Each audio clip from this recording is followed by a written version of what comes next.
We have come on a pilgrimage, a Christmas pilgrimage to the Republic of Ireland, to the southeast corner, just about 100 miles south of Dublin, to the town of Wexford.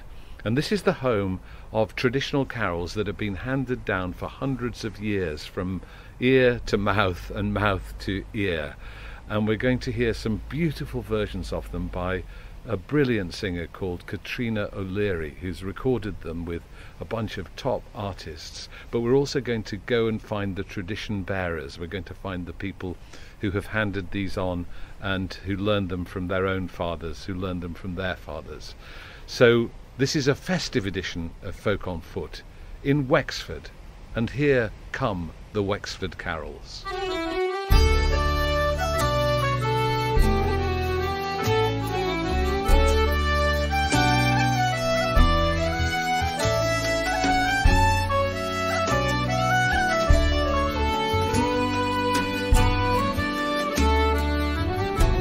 Caitriona, how lovely to see you. Well, thank you. It's lovely to. It's great to be here in Wexford, and yes. You're looking incredibly glamorous. Oh, thank you so much. With a sort of pink ruffled outfit and a wonderful striped suit, You know, and a hat. I- Very festive. I do love to dress up for occasions. And we're here in Wexford to celebrate the Wexford Carols. What first drew you to them? I think that I first encountered them when I was a child. We lived in Limerick. I've lived all over Ireland, but we lived in Limerick at that time. And my parents brought us to midnight mass at Glenstall Abbey, where Noreen Nireen, the singer, often sang with the monks of Glenstall. And a few years later, or in the mid-90s, she released an album with them called The Darkest Midnight. And Which is the name of one of the carols. It is the name of one of the carols, yes. But anyway, from the time of getting her album, The Darkest Midnight, I was just absolutely fascinated by the carols, because they haven't been very well known in Ireland. They're very well known within Wexford, for sure. In the county? But in the county of Wexford, yes. But in the rest of the country, they hadn't really been so well known. And what was it about them that fascinated you so much? The fact that they're Irish, for one. Yeah. The soul in them, I find very, very strong, real. They communicate with me just very, very deeply on a non-verbal level, obviously, because I can't find the words. And also the traditional style of singing them, which is so very ornamented. But the other interesting thing about these carols is that they were actually written. They're not just part of an oral tradition. There were two people, I think, who were very significant in composing and writing these words. Yes. Tell us about them. Yes, well, first of all, there's a wonderful man of whom I'm very fond called Luke Waddinge. He was the Bishop of Ferns, and he was part of a wealthy merchant family from Wexford town. I say I'm very fond of him. Talking about he was from the 17th century, so I haven't actually met him. But you like the idea of him. I really do. Right. In 1649, Cromwell's forces were in Ireland, and there was a very famous sack of Wexford. A very brutal incident, wasn't it? It was. Basically, there were political allegiances shifting all the time, and the Protestant ascendancy and the establishment were intent on keeping down anyone who disagreed with them. So Catholics and actually Quakers and Presbyterians as well, they were very badly treated and discriminated against. And they put a lot of people to the sword. They did. And hanged a lot of people for the sin of being a Catholic. That's right, yeah. What effect did it have on the population? It decimated the population in the aftermath. Certainly by the time, Luke Waddinge went into exile in Paris. He was away for 17 years. And when he came back, the Catholic population of Wexford had been reduced from something like 2,000 to about 400, something like that. And people had just been put to death? People had been put to death and also had just left, had fled. So what happened to Bishop Waddinge? Well, Luke Waddinge's father was killed at that time, was killed during the sack. Luke himself immigrated, as a lot of Catholics did. They went into exile. And he studied at the Irish College in Paris and obtained a Doctor of Divinity from the Sorbonne. He came back in 1668 And in 1684, he published a collection of poems. The byline under the title of each poem would say, to be sung to the tune of some English tunes, some Irish tunes, and even a couple of Scottish ones in there as well. What was the name of that collection? That was called A Small Garland of Pious and Godly Songs.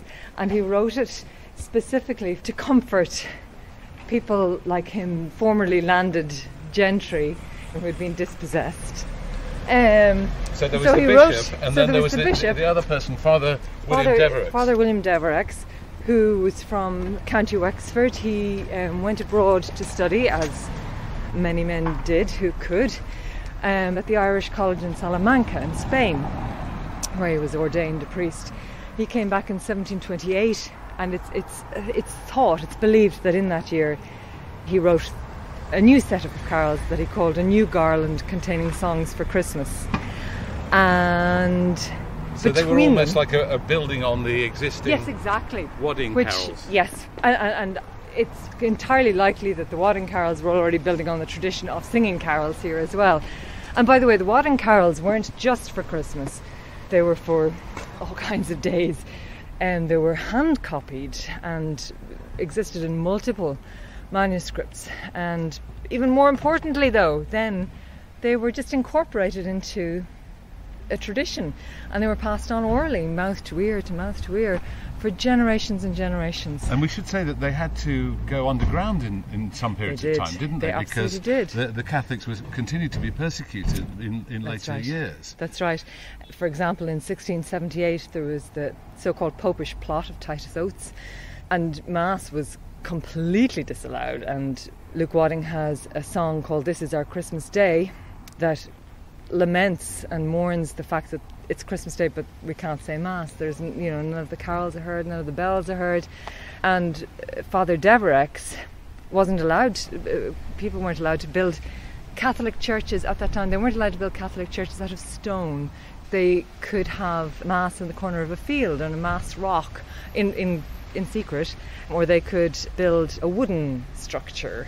So there were several of these wooden thatched roof chapels in existence. But it is supposed that the vast majority of these songs that we now know as the Wexford Carols were first sung in the corner of the field where Father Devereux had his altar. Well, now we've come into the grounds of a very large building, which is a friary here in Wexford, which presumably must have a fairly checkered history. As a Franciscan foundation, yes, it must have been closed down from time to time and then reopened. Is that right? It was founded, I think, in the 13th century or something like that, by the Franciscans, and it was confiscated from them and was leased to Protestant tenants for a while as well, before the Franciscans were allowed back in. And during that time, when the Franciscans were banished, I believe they said Mass in a small hut just nearby. Shall we go inside the friary? Yes. And maybe inside there would be a good acoustic for you to sing one of the carols. I hope so. I've never sung in here, so I'm delighted to try it out. On Christmas night, all Christians sing, to hear the news the angels bring, news of great joy, cause of great mirth, news of our merciful King's birth.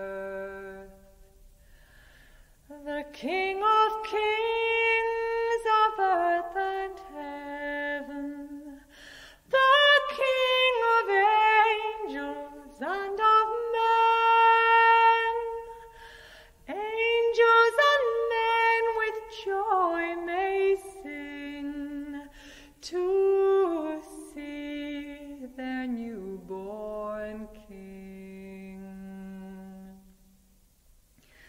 Angels with joy sing in the air to him who can the ruins repair, and prisoners in the limbs rejoice to hear the echoes of their voice.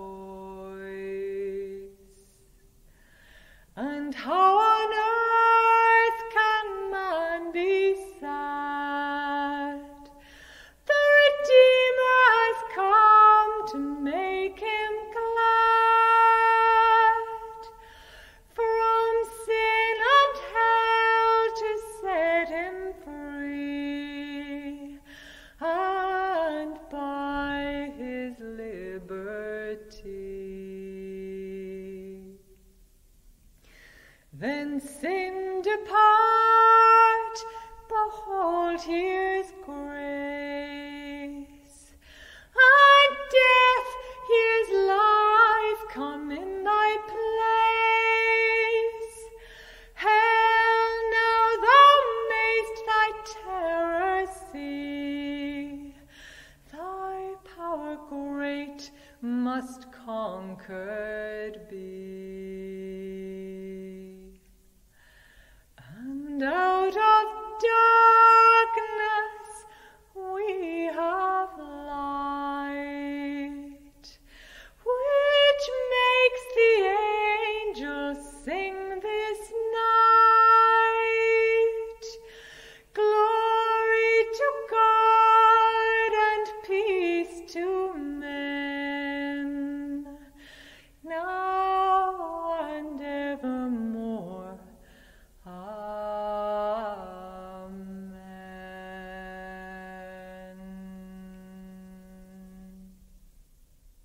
Caitriona, that was absolutely beautiful, and it's a very special place to hear that sung, isn't it? Why is this church next to the friary here? Why is this so important? Well, because we're standing, hopefully not on, but right next to the final resting place of Bishop Luke Waddinge. He's buried here. Who wrote that carol? Who wrote this carol, yes. That's an amazing thing. And I think they found his notebook here as well, didn't they? I don't think it's here any longer, but I believe they found a notebook belonging to him. His notebook, which contains a huge amount of information about him and a full inventory of his possessions, including his vast library, is now in the Franciscan library in Killiney in Dublin. When you were researching these carols, what sources did you use? Did you look at his notebook? I did. I looked at his notebook. I was actually thrilled, giddy to be able to hold in my hands the 1728 edition of his Garland. It was then called the Pious Garland.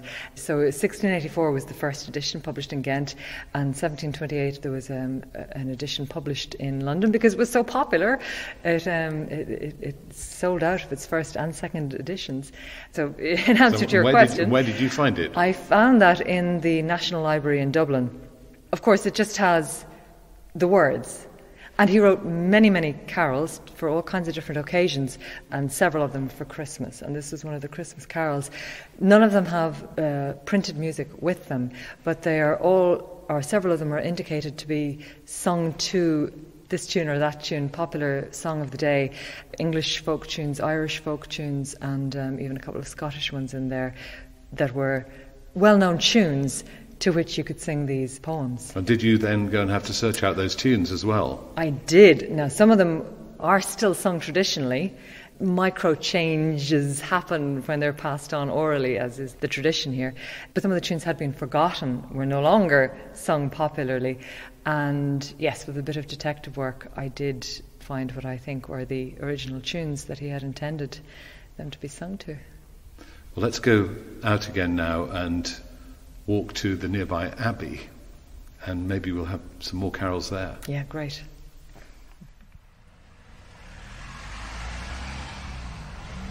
We're going to Selsker Abbey now. What sort of a place is that? Well, Selsker Abbey is believed to have been built on a former Norse site of worship. Wexford was founded by Vikings, and it was possibly a temple to Odin before becoming a Christian abbey. And on the way, we're going to pass a house, I think, that's very significant. Yes, it's possibly, according to some 20th century historians, on the site of where Luke Waddinge lived. Right. So it's very exciting. I feel like we're really sort of touching the history of these carols here. Yes. We're really so close to it. Just here. This here in the beauty spa and salon. What is now Bree Jean's Health and Beauty Spa. In there. But I mean, I have to say, Caitriona, that these gates look like Luke Waddinge could have put them up. The rusty iron gates. They're probably only about 10 years old, but yeah. And we can look through them to see a rather overgrown courtyard. Yes. And do you think it's that house there on the right? There's a white house looking through the overgrown That house courtyard. Was, I believe that's Clarence House, which was built upon the site of a house that used to be lived in by former bishops of Ferns. So we could be looking at the place. Could he have written the carols here, do you think? He could have. He could have. He published them in Ghent, but he could have absolutely written them here. Wow. Yes. He certainly dedicated them to the people of Wexford. So, oh yeah, I'd say he wrote them while he was here, while he was in Wexford, yes. Let's keep moving on to the Abbey. Yes.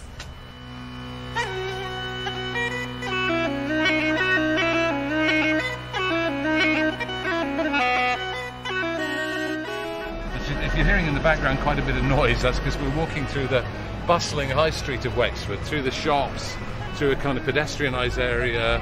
It's rather an attractive town centre, this, isn't it? It's lovely, yeah. Yeah, there's a lovely shoe shop on our left here. Saturday afternoon. And it's very much a town of the sea, because we're very close to the port here, aren't we? And all of that was reclaimed land, by the way. Where we are right now was the Strand. Oh, really? Before so that this was is where all the sea reclaimed. used to come up to? Yes, yes. My goodness. Yeah. And do you think the people who are walking past us here, contemporary Wexfordians, do you think they're well aware of the carol tradition? I really couldn't say. Maybe we might should have to do a ask box them. pop.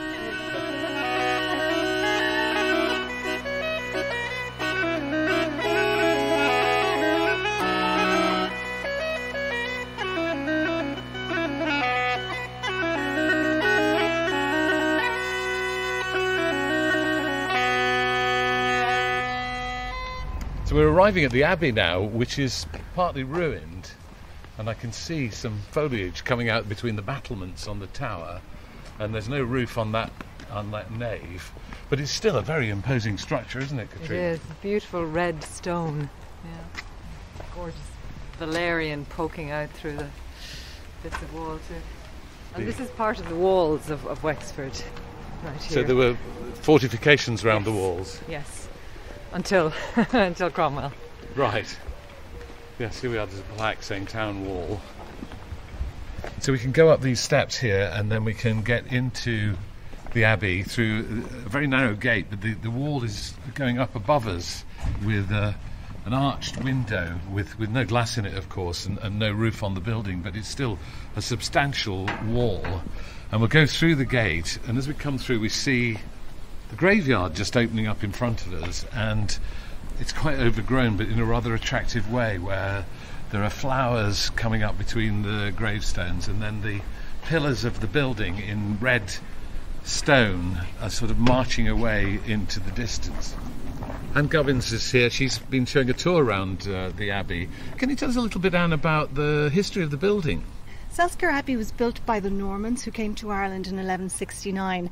It has had a long and varied history since then, and it's our pleasure to take people around and show how the history of Selsker interacted with Irish history and Wexford history generally. So we have some great stories, some of them historically accurate, some of them local legend, and they're all entertaining. Can you tell us a local legend about the place? Well, the local legend about the founding of Selsker Abbey relates to the family of the De la Roche, a Norman family, whose son Alexander fell in love with a local Wexford lass, as many do. Her name was Catherine, and Alexander's family were not very impressed that this romance was blossoming, and they sent Alexander to the Crusades, and that was a 10-year commitment at that time. Alexander went away and word came back to Wexford that he'd been killed. Catherine, heartbroken, went to a nunnery and dedicated the rest of her life to God. So when Alexander did come back, he found that Catherine wasn't available to marry him, and he is reputed to have founded this monastery with his broken heart and the fortune of his De la Roche family. So a legend. It's probably more likely that church was built by William Marshall, who built so many other beautiful churches around Wexford, but we don't have any historical record for either story. I like the myth. I like Yeah, the the myth myth very is much good. more. It's very romantic, isn't it, really? And that Like all lost the love. best- yeah. And what sort of condition is it in now? Because it's sort of semi-ruined, isn't it? But there are It's- still it's- substantial parts of the building standing. Well, most of it that's standing was built in 1823, so it's quite modern, the part. It's just over 200 years old, the part that's still here. The stones were taken from the old building, the old monastery, and there are mock-ups that we have done showing what it would have looked like back in medieval times. It survived the dissolution of the monasteries, Henry VIII. It survived that period and fell foul of Cromwell's forces in 1650. And he came to Wexford and had a very disastrous effect on people here, didn't he? I mean, he was very violent and put down a lot of people who were Catholics. Indeed, there was a lot of killing in Wexford at that time, but that's been revisited as well. There's a historian in Drogheda who says that maybe Cromwell wasn't as bad as the Irish think he was. So if I have a hard time changing people's minds, and that one possibly we will. And it's lovely to talk to you. Thank you very much indeed for bringing us into the grounds here. Will you stay and listen to this wonderful carol? I'd love to. Thank you. So we're standing in the lee of the building now, right under a tower, and it's a rather wonderful, awe-inspiring spot, this, isn't it, with the ruined building around us and the graveyard here. It is beautiful, beautiful. Very calm. Yes, Yeah. a bit windy, but, but nice. And you're going to quiet. sing one of the carols for us. What are you going to sing? I'm going to sing The Darkest Midnight in December, the first of the carols that I ever learned, that I ever heard, and my favourite. And who is this by? This one is the first in the Devereux collection called The New Garland, and it's probably written by Father Devereux, all right, and it's for Christmas Day. And the carols have allotted days, do they? Some of them? They do. Many of them are for the different 12 days of Christmas. This one is for Christmas And is there a Day hidden itself. meaning in it? Is there some sense of the persecution that Catholics were going through at the time? Quite likely. It was quite common to write in code, you know, to have hidden meanings in things that were written in the 18th century, yes. And so it's entirely possible that the people who sang these carols and heard these carols identified with the persecution by Herod of the Innocents, for example, and by Mary and Joseph being turned away from the inn and trying to find somewhere to be. Well, these were people who had to worship in the corner of a field. That's or right. in a wooden That's shed, right. weren't they? So Yes. they would have seen that imagery, presumably, and felt Indeed. some kinship Possibly. with it. Entirely possible, yes. The darkest midnight in December, no snow nor hail nor winter storm can hinder us for to remember the babe that on this night was born. With shepherds we are come to see this lovely infant's glorious charm. Born of a maid, as the prophet said, the God of love in Mary's arms. Have you not heard the sacred story? How man was made those seats to fill, which the fallen angels lost in glory through their presumption, pride and will. They thought us mean for to obtain such glorious seats and crowns in heaven. So through a cheat fate got Eve to eat the fruit, to be avenged on man. If by a woman we were wounded, another woman brings the cure.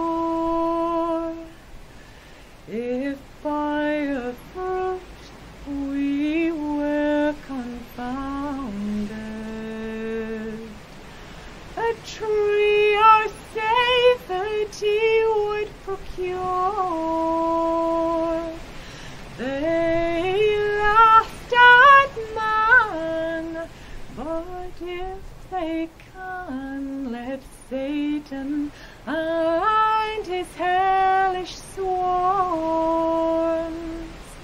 refuse to kneel and honour yield to the God of love in Mary's arms.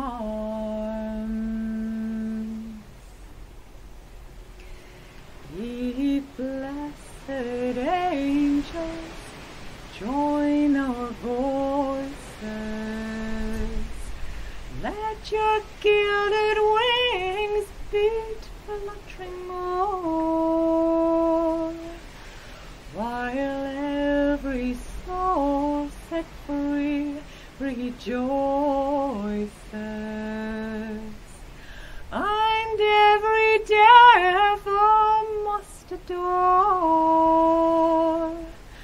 So let us pray that he always may our church and clergyman defend. God grant us grace in all our days. A Merry Christmas and a happy end. That was absolutely beautiful. Thank you very much. Thank you. Thank you. And it's interesting to hear the decorated way in which the notes are sung. Yes. Is that very much the way it's handed down? It is, I believe, yeah. I have heard the lovely singers in Kilmore one frosty Christmastide, and it's amazing how they sing. They all sing in a very, very ornamented way, but each in their own time. So there are 6 of them. They start off together, and then they ornament and take their own time on the various notes and the various ornaments, and then just all come back together again at the ends of phrases. Beautiful. Of course, like I'm only one, so well, we had the great privilege of going to Kilmore last evening to meet 2 of the singers, to meet Dixie Devereux and his son Bobby Devereux, who are very much part of this tradition of singing these carols. And Dixie's in his 70s now, a retired fisherman, and we sat down in his sitting room to learn more about the tradition that they're still keeping alive in Kilmore. We practice in everyone's house, the 6 of us, 6 different houses, 6 weeks before Christmas we start. And there have to be 6 men singing, is that right? And it's been 6 men all the time. And are you all descended from families who've traditionally sung the carols? Yeah, up until a couple of years, yeah. And then we got some new lads in. Because I've got a little book you've given me here, and it's got a list of the names of the former carol singers going back for years, hasn't it? Yeah. We got Tom Harper, Peter Harper, Joe McGrath, Peter Devereux, Pete Devereux, Ben Devereux. So, are you related to these Devereuxes? Yeah, they're maybe an uncle of mine. Pete Devereux would be. And did you pick this up from your dad? Yeah. So he used to sing them. He sang for 62 years. 62 years. 62 My goodness. Yeah. Wow. Never missed a Christmas for 62 years. Right. What was his name? Johnny Devereux. Right. So the 6 of you get together and practice before Christmas. Yeah, you come out to everyone's house like. And how many carols do you learn? We sing all the carols really in the house. Right. And how many are there?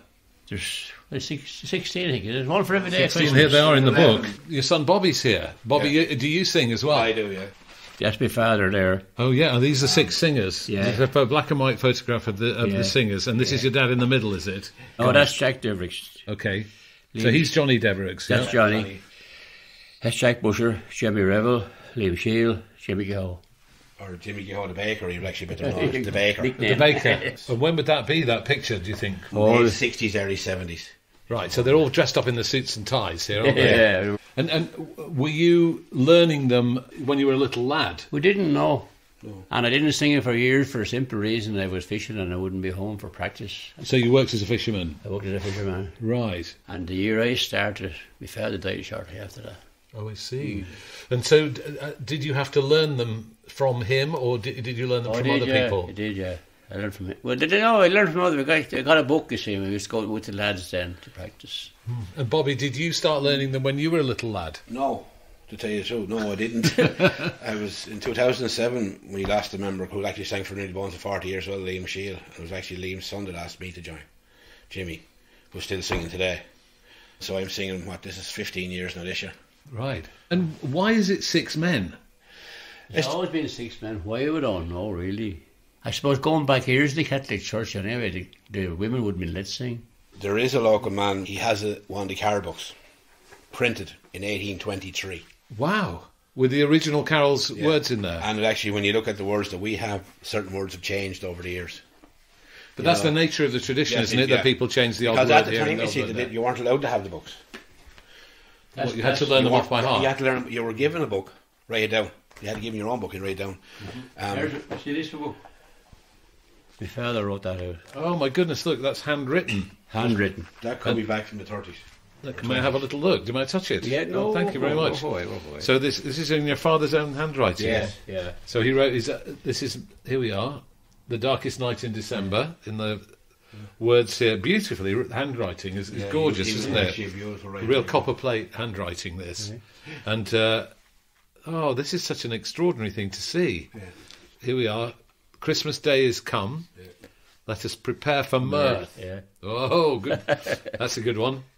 It's so lovely to see it in his hand, isn't it? Yeah. And St. Stephen's Day, which is what I would know as Boxing Day, presumably, day after Christmas Day, St. Stephen's Day. This is St. Stephen's Day. Its feast we solemnise. From him we learn to pardon and love our enemies. He's the just Christian martyr that passed from earth to heaven. And so, I don't know if I can ask this, but would you sing one of the carols for us now? I'll sing one verse of one for you, sir. Oh, that would be fantastic. We'll give it a try. What one do you want to go with, that? Christmas Eve, the first verse. With Christmas Eve, and that's Darkest Midnight, is it? Yeah. Okay, that would be lovely. The darkest midnight in December,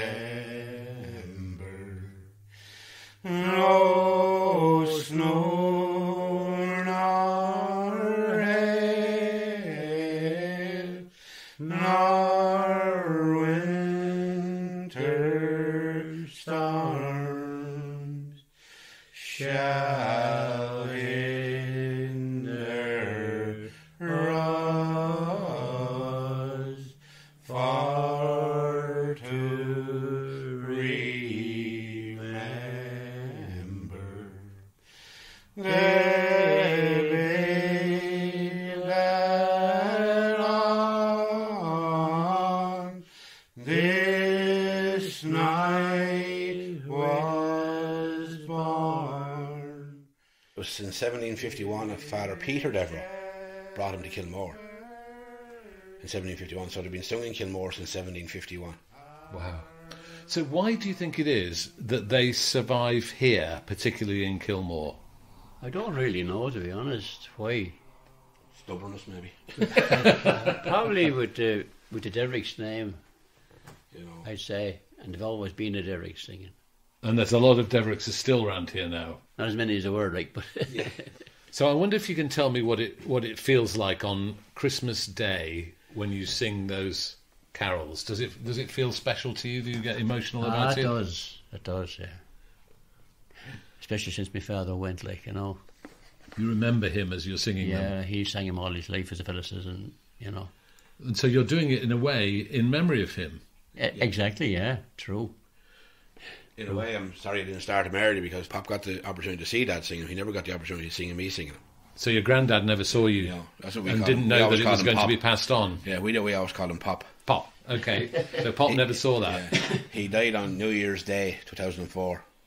And so every time you sing one of the carols, his voice is in your head. And we always have Mass on New Year's Day. It's always to him as well, to Anthony, Nanny. I think there is more people now wanting to sing him than what there were years ago. Well, why do you think that is? I think so, yeah. Why do you think that might be? Because the priests were against him at one time. One we had in the 50s, he didn't want the carol sung. Oh, really? Yeah. What did he say? He tried to stop him, And the lads wouldn't give in to him. But they were reduced down to one verse. And there was only 2 singers. Yeah. So he cut back the number of singers and he cut back the number of verses. He announced on the altar one Christmas that this is the last year you're going to hear the carols. And as our parish priest declared one time, thank God that our Lord stepped in and took him during the year, and our carols continue to this day. Oh my goodness. There was retribution from above. That's the way Father Dennis put it, like, so I was that way, like the way he put it. As soon as he died, a lot of people came back to the church in Kilmore. And a lot of people came back then to sing the carols and sang them on, and then, the tradition's been going ever since, like, being strong. So how does it feel to be part of something that's been going on for so long, for so many hundreds of years? Lovely, I think, to be honest. And is there a little tradition after you finish singing? Do you have a meal together, or do you have a drink? You have a meal 12th day. Just the one day, like, And we usually go into Quigley's pub across the road from the church and look after it pretty well. Right, so you have a good drink up in Quigley's pub. And is there some more singing in the pub? Oh, there would be. What sort of songs do you sing in the pub then? Well, whatever song you know. And some we don't know, we're still trying to sing them.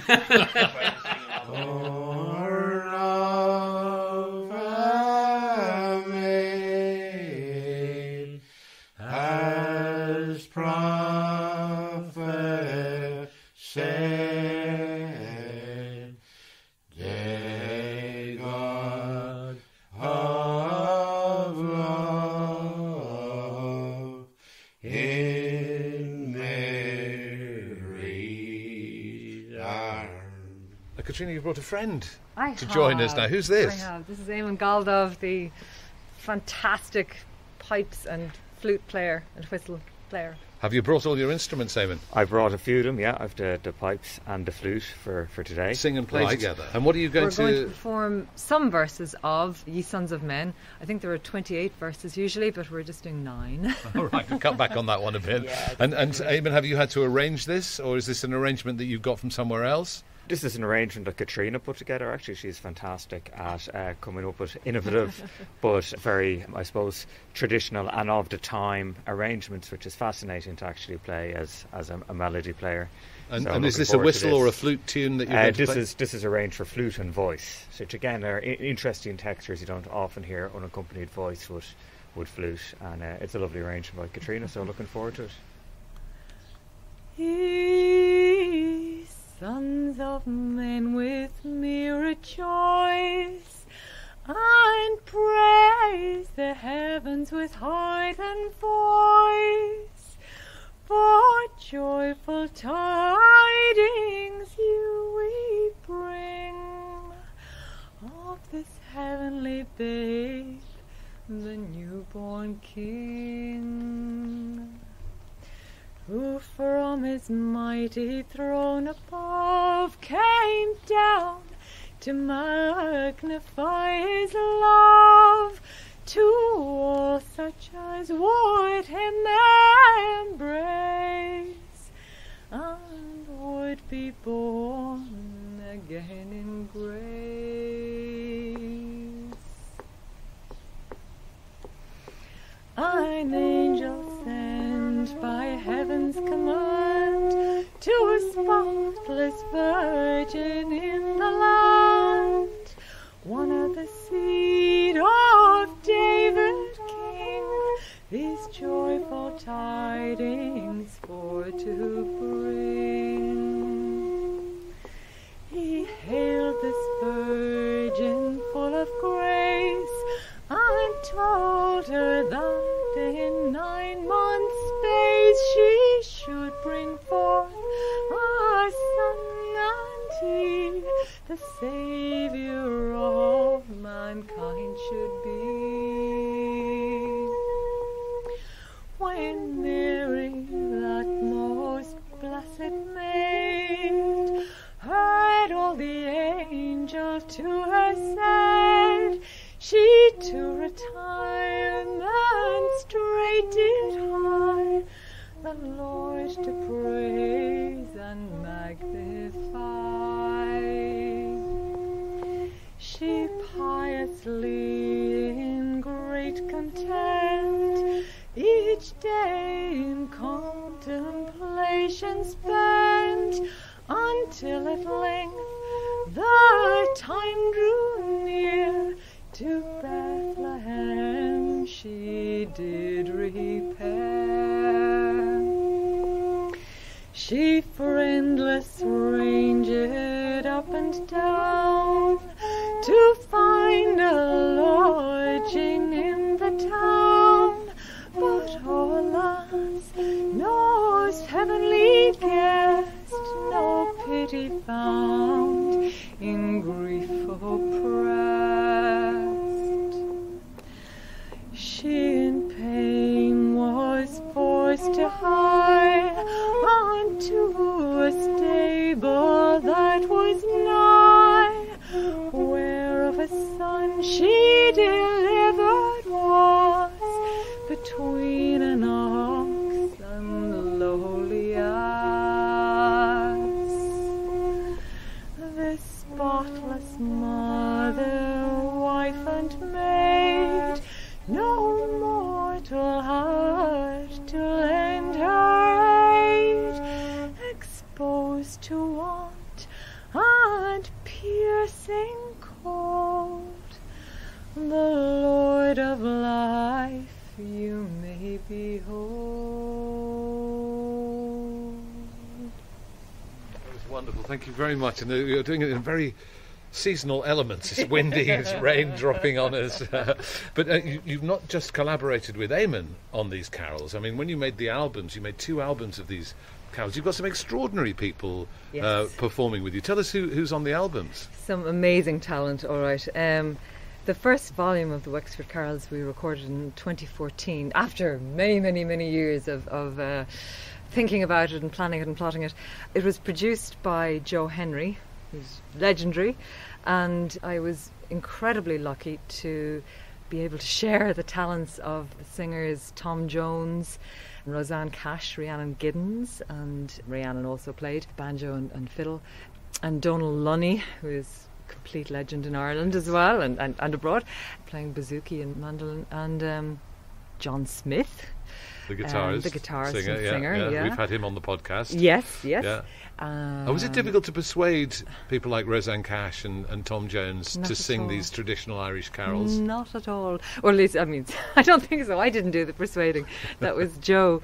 But they seemed to get a real thrill out of it. Well, a deep, quiet thrill out of singing them. Tom said that it brought her back to his chapel singing days, and Roseanne said she could hear the link with Appalachian music, that, you know, the Carter family music that she grew up with, that it's modal, it's different, but she could hear the roots in there as well. And it was a big seller, wasn't it? I mean, it was a big success, and so you went on and did Volume 2. Volume 2, with some other interesting collaborators. Again, Seth Lakeman, for example, who's been on this podcast. Exactly. Seth sang and played fiddle and viola on it.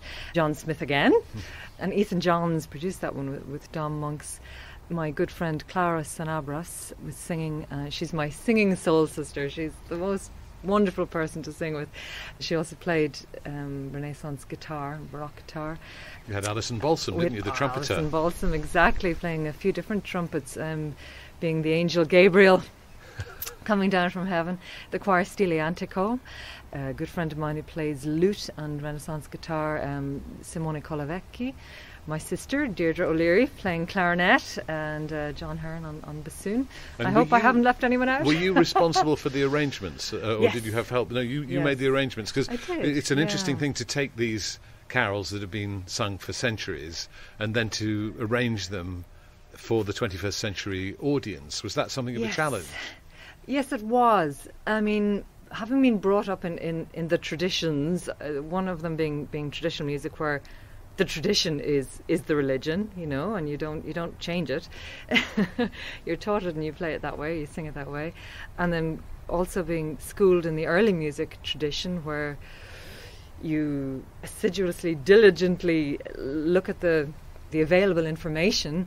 Look at the manuscripts and the notes. Exactly, and the treatises on how things were done, and then, you know, various scholars' interpretation of what what those treatises mean. Really, to stray from orthodoxy is quite scary.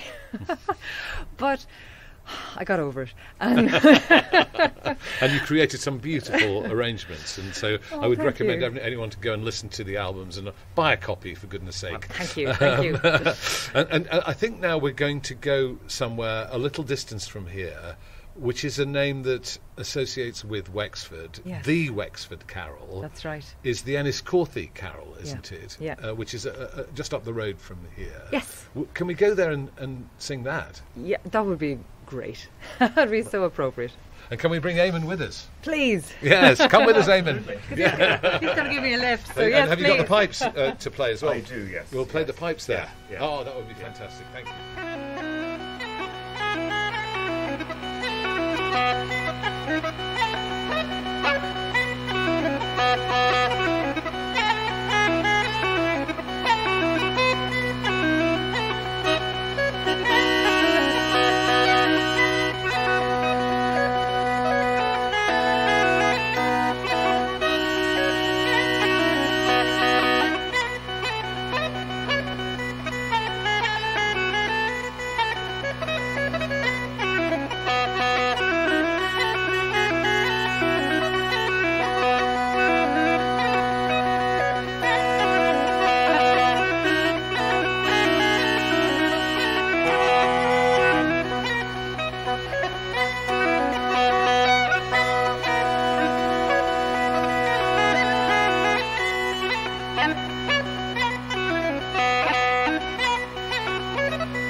Well, we've come about 20 minutes drive north of Wexford town now to the town of Enniscorthy, really beautiful place on the River Slaney and surrounded by the Blackstairs Mountains. And we've come to the cathedral, St Aidan's Cathedral, which has a powerful link to the Wexford Carols. Father Tom Dalton, how lovely to see you here in St Aidan's Cathedral. What's the history of this building? So this is a Pugin cathedral. Pugin was an architect, designed the Houses of Parliament, but he's particularly known for his stencil work. So it's very colourful, very bright, and we're just glad to be able to have restored it, and we use it as our place of worship. And do you sing the Enniscorthy Carol here at Christmas? We do. It's a favourite among everyone here. So the choir are very much acquainted with it and love singing it. Yeah. Well, So it's beautiful that you're here to do this. We're going to hear Caitriona sing it now. Thank you very much indeed. So Caitriona, why is this a significant place in the history of the Wexford Carols? Well, there was a historian called Grattan Flood who was the organist at St Aidan's, and he collected a couple of carols, including what is known as the Enniscorthy Christmas Carol, or sometimes known as just the Wexford Carol. He collected them here and submitted them to the compilers of the Oxford Book of Carols in 1928. And so it got published in the Oxford Book of Carols and out into the world and became really quite famous. And when you say he collected it, he would have heard it from a traditional singer who'd Exactly. been preserving it in the oral tradition. Exactly. And then he noted it down. Absolutely, yes. Apparently it's not in any of the carol books, the manuscript versions of carols that were circulated in South Wexford, in the early 20th century or 19th century. But it was clearly in the oral tradition if he collected it, and at least since then it has been extremely popular here. And the version I'm going to sing has an extra verse at the end that is not in the Grattan Flood version, but this was collected from another carol singer in Wexford. I think it was early in the 20th century, who learnt it from his mother, who learnt it from her mother. So another beautiful, orally gifted down to us version of the song. And Eamon's going to accompany you on the pipes. Eamon, I just want to ask you about the set of pipes that you brought with you. Are there a particular set that you need for this carol? So this is a set pitched in B, which would be close to where the instrument was originally designed. So it's known as a flat set. So originally, the uilleann pipes emerged from the early 1700s onwards, coming from an instrument called the pastoral pipes. And initially they would have been pitched around where this set is now. And then there's a slight difference in design. In fact, in the more common concert pitch sets, it's what's called a wide bore, and that was an innovation actually made in the States by the Taylor brothers more recently. So this is the original design of the instrument, and it's much quieter, in fact, than a concert pitch set, which is another reason why it's particularly useful while accompanying a solo singer. Well, it's a great setting for you to sing the carol here in front of the altar with the stained glass window behind you and the light coming in through that stained glass window in the very spot where the organist would have played it, the man who took it down. What an extraordinarily evocative moment that will be. Good people, all this Christmas time, consider well and bear in mind what our good God for us has done in sending His beloved Son. With Mary holy we should pray to God with love this Christmas day. In Bethlehem upon that morn there was a blessed Messiah born. The night before the happy tide, the noble Virgin and her guide were a long time seeking up and down to find a lodging in the town. But mark how all things came to pass, from every door repelled, alas. As long foretold, their refuge all was but a humble ox's stall. Near Bethlehem did shepherds keep their flocks of lambs and feeding sheep, to whom God's angel did appear, which put the shepherds in great fear. Prepare and go, the angel said, to Bethlehem, be not afraid. For there you'll find this happy morn a princely babe, sweet Jesus born.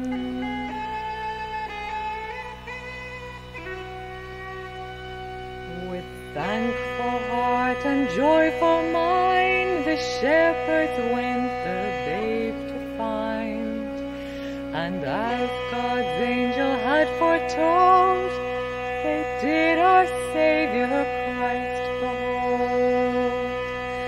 Within a manger there He laid, and by His side the Virgin maid, attending on the Lord of life, who came on earth to end all strife. There were 3 wise men from afar, directed by a glorious star, came boldly on and made no stay until they came where Jesus lay. And when they came unto that place, and looked with love on Jesus' face, in faith they humbly knelt to greet, with gifts of gold and incense sweet.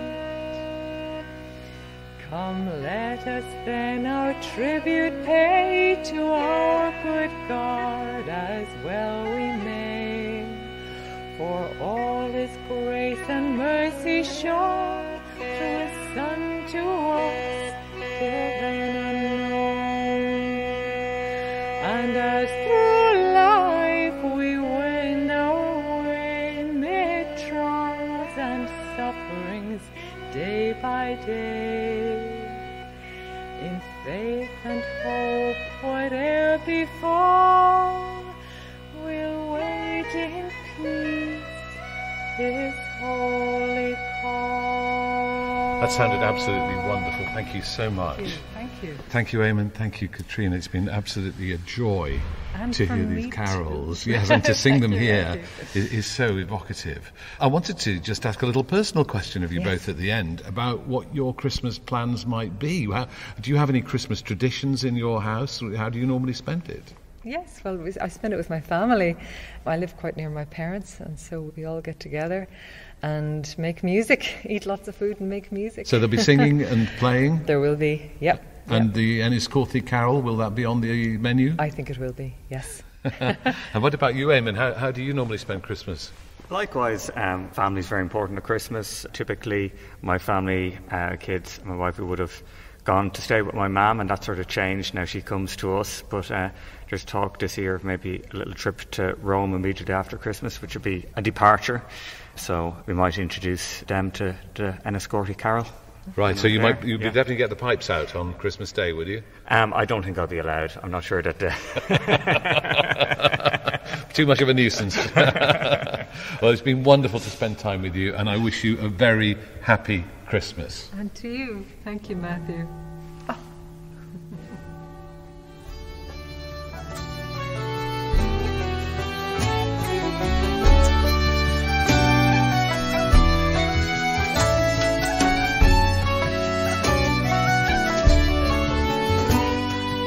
And if you want to stay in the festive spirit, well, we've filmed all the performances by Aidan and Caitriona, and we've put them into Folk on Foot on Film, which is our amazing and ever-growing archive of songs filmed on our travels around the UK and Ireland. And if you want to see that, all you have to do is become a patron. You'll make a small monthly contribution and you'll get loads of rewards. And that money goes back into making more episodes of Folk on Foot. So if you're feeling generous this Christmas, please sign up to become a patron at patreon.com/folkonfoot. It would mean so much to us, and it would mean we could keep on going into the new year and well beyond.